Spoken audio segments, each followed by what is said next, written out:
Иван Михайлович смотрел на собственную пасеку и вспоминал историю, которая там приключилась. Удивительно бывает, складываются взаимоотношения между живыми существами, и никогда не знаешь, от кого на самом деле каких действий ожидать. Да и в целом странно бывает, люди живут друг с другом, даже не поймешь, что лучше, и, быть может, животные даже мудрее людей иногда. Однако прежде чем пересказать эту историю, которую вспоминал Иван Михайлович, нужно рассказать немного о нем самом. Он был жителем деревни и пользовался высокой репутацией. Сама биография была у него трудная, но провел он свою жизнь достойно. В 10 лет ушел в партизанский отряд воевать, где познакомился со своей будущей супругой Нюрой. Сам Иван Михайлович, будучи тогда еще совсем юным, воевал отважно и многое повидал, а Нюра была опытным снайпером. Со временем они не просто получили общий боевой опыт и подружились, но и завязали более глубокие доверительные отношения. Стали жить вдвоем, потом создали семью, появились дети. Но со временем детишки уехали от них в город.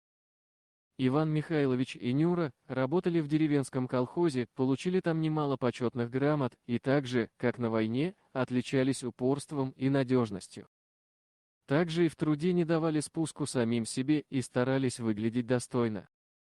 Иван Михайлович увлекался пчеловодством. Сначала у него была небольшая пасека, а потом, когда он вышел на пенсию, то смог приобрести себе хутор поблизости от деревни и поставить там много ульев. Его мед пользовался популярностью и, несмотря на то, что тогда были еще советские времена, он стал чем-то наподобие бизнесмена, который поставлял свою продукцию на различные выставки и ярмарки. Да и поблизости от деревни все знали, что у Михалыча лучший мед, и с удовольствием приобретали. Благодаря этому деньги в доме водились, и старики не только делали дело, которое самим нравилось, но и не испытывали нужды. Без трудностей не обходилось. Как-то мужчина стал замечать, что кто-то повадился разорять его пасеку, он решил засесть в засаду. И однажды увидел, что приходит на его хутор медвежонок, который и лакомится дымовым метком. Пожилой человек немного испугался, но начал шуметь и прогнал медвежонка. Все-таки была вероятность, что он может привести с собой и других медведей покрупнее, а тогда и от пасеки ничего не останется. Посовещавшись с Нюрой, они решили, что никаких других методов, кроме как немного подкармливать медведя, не наблюдается.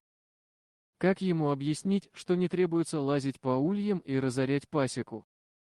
Тогда стали оставлять немного меда в сотах поблизости от участка, и нужно сказать, что медвежонок сразу приучился поедать только тот мед, который предназначался ему, а остальное ничего не трогал.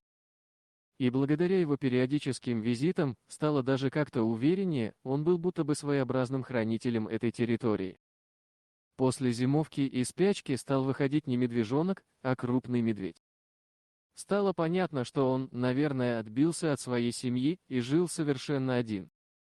Поэтому во многом именно Иван Михайлович его и вырастил. Медведь, которого назвали Михаил Иванович, все так же деликатно поедал только мед, который предназначался ему, и выступал в качестве своеобразного охранника для пасеки. Началась перестройка, а после этого и времена свободного рынка, пасечники решили развивать собственный бизнес и даже наняли себе работника. Но зависть и корысть могут привести в дом много несчастья. Так и случилось. Нанятые работники попросту навели на стариков городских рэкетиров, которых в те времена появлялось повсюду огромное количество. Ребята приехали на хутор и начали рассказывать старику о том, что ему нужно платить деньги за защиту от бандитов. Иван Михайлович резонно сказал, что, кроме них, бандитов он не наблюдает, но наглые и ушлые ребята довольно в грубых интонациях объяснили, что придется либо платить, либо смотреть, как горит пасека. Обращаться в милицию Иван Михайлович тогда не стал, понимал, что слишком трудно было бы обеспечить непрестанную защиту пасеки от поджогов. Да и дел было тогда у милиционеров и без него достаточно. В итоге решили они с Нюрой вспомнить партизанские годы, почистили и собрали арсенал, который был в доме, и к назначенному дню, когда рэкетиры обещали снова приехать, засели на чердаке. В хутор действительно приехали, начали кричать и угрожать. хотя даже не знали о том, что стоят прямо в прицеле опытных стариков, для которых такая шпана была совершенной ерундой по сравнению с военным опытом. Когда бандиты собрались заходить на участок, то перед ними стала картина, которая заставила их навсегда забыть дорогу к этому дому. Дорогие друзья, если вам понравилось видео, поставьте лайк, а также подписывайтесь на канал, где найдете еще много интересного.